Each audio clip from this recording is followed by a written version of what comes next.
हा आजच्या दिवसभरातला तिसरा आणि शेवटचा चहा आहे. झाली तुझी दादागिरी परत सुरू झाली का? तुला काय समजायचंय ते समज. मी तुला परत चहा देणार नाहीये आज.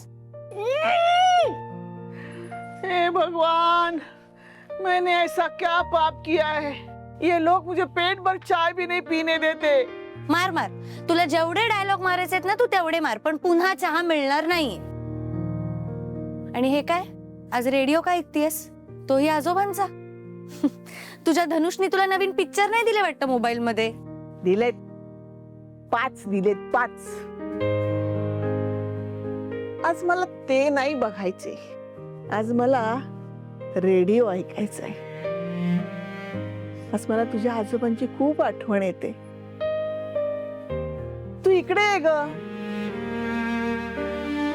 ये. आज ना मला तुझ्या आजोबांची आठवण येते. निशीच्या लग्नात ते हवे होते. तारिणी, हा आवाज ऐकतीस का तू?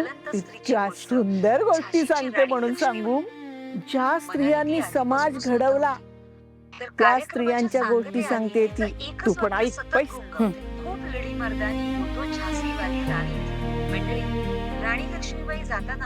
ह्या अशा कर्तृत्ववान बायकांच्या गोष्टी ऐकल्या ना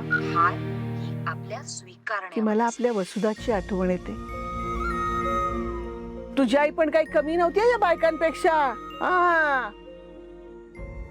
अतिशय तत्वनिष्ठ, कर्तबगार आणि नीडर पोलीस ऑफिसर होती तुझी आई. पण काय असतं ना तारिणी, एखाद्याच्या नशिबात काय लिहिलेलं असतं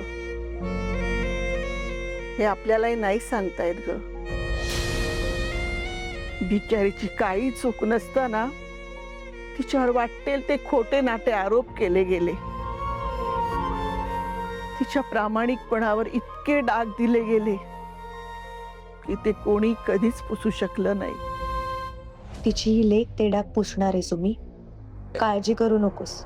हेड कॉन्स्टेबल वसुधा बेलसरेच्या नावावर जे आरोप झाले ते सगळे खोटे आहेत हे लवकरच जगासमोर येईल.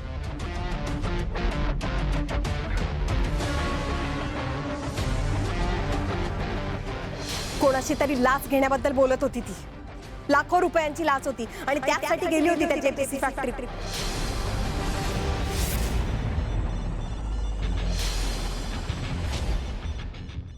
झोप झाली ना नीट तुझी? हो ताई. खूप सुंदर दिसतेस. थँक्यू. बरं युवराज तयार आहे का? तुझं काही बोलणं झालं का त्याच्याशी? कसलं काय मॅम, सकाळपासून तयारच होते ताई. It's okay.